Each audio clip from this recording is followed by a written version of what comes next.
Ok, c'est parti. On se retrouve sur Tana. Donc nouveau serveur qui a ouvert il y a quelques jours. Ce vendredi juillet. Je sais pas c'était quel juillet, mais voilà, il a ouvert il y a quelques jours. Bienvenue à tous. Vous allez donc avoir l'honneur de suivre mon aventure sur Tana, mon aventure PV, mon aventure PVP avec mon alliance, aka la Sim. Aka on va tout défoncer sur le serveur. Donc tout de suite on est parti pardon, pour acheter les starter packs parce qu'effectivement au début du serveur vous aviez accès à des starter packs. Donc bien évidemment c'était VS Ogreen. Et je vais vite outrepasser la période des Pio parce que honnêtement entre nous c'est pas la période la plus intéressante du SH PVP game. Donc c'est parti, on est parti pour le PVP, le donjon pardon, le donjon champ. Alors je suis désolé pour le scooter qui vient de passer.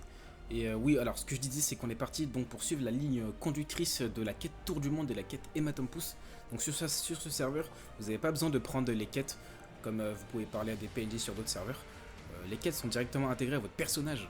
Et en plus, à la fin des donjons, comme vous voyez à gauche du capitaine, vous avez les PNJ. Et en fait, à chaque fin de donjon, enfin pas tous, mais c'est très très rare, si pratiquement tous, vous avez accès à un PNJ. Donc là, le PNJ qui est à gauche du PNJ de sortie, voilà, il donne accès à des familiers donc propres au donjon. Là, moi, ce que j'ai fait, c'est que j'ai vu long terme, j'ai investi, voilà, j'ai placé mon argent dans des bouloutes pour en fait essayer de capturer de la vita un peu. Parce que les DD, bah voilà, on peut pas les avoir dès le début, étant donné qu'il y a le système d'élevage sur serveur. Donc voilà, il faut faire avec les moyens du bord. On n'a pas accès à tous à des, voilà, à des items assez cheat. Alors, petite technique exclusive, je le dis, comment monter son familier au début quand on commence. Effectivement, on n'a que des ressources level 20-30, donc mon familier, on sait que ça ne le rassaisit pas. Ce qu'il faut faire, c'est que vous brisez les items, et en fait, vous lui donnez des runes. Le mieux, c'est runes PA, PO, PM. Donc plus c'est haut au niveau du puits, en fait, plus il va bien manger, et plus il va grossir, et plus il va donner de statistiques. Après avoir dompté les quacks aux montagnes des cracklers, je me suis dit, allez, pourquoi pas essayer d'aller drop des Gelano. Malheureusement, le drop des Gelano ici est à 0,1%. Donc ça c'est pas loin d'un petit Dofus, je crois que c'est le Dofus Kirawat ou le Dokoko. Donc voilà, pour drop un Gelano, il faut avoir la même probabilité que drop un Dokoko. Donc franchement, c'est pas plus mal. Malheureusement, je ne suis pas parvenu à drop de Gelano pendant ma session, étant donné que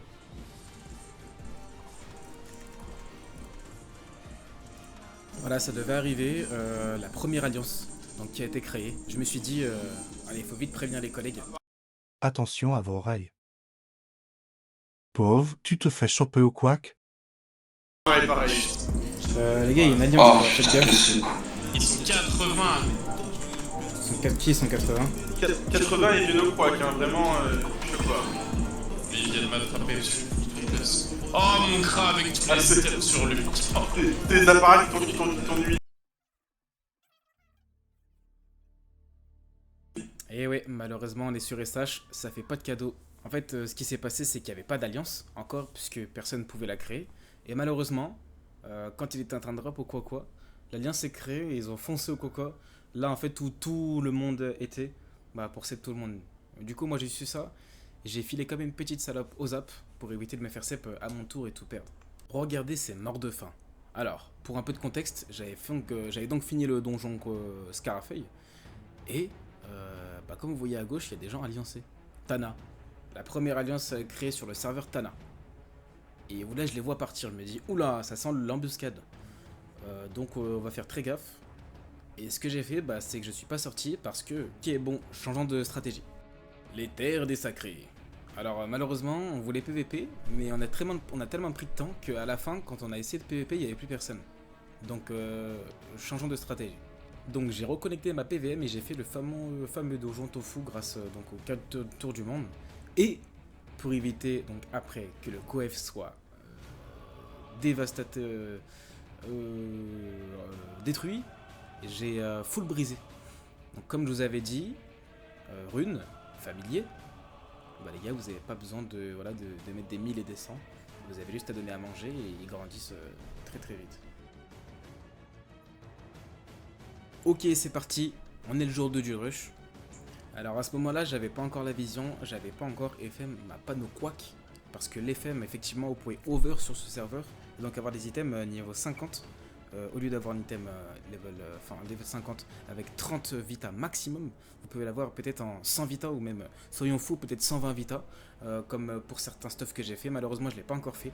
Et je voulais drop les stuffs blop et me faire un blop quack pour avoir les 8 PA et les 3 PM.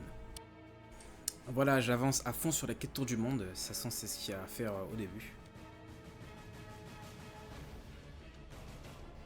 Alors non, je suis pas passé en butin 3.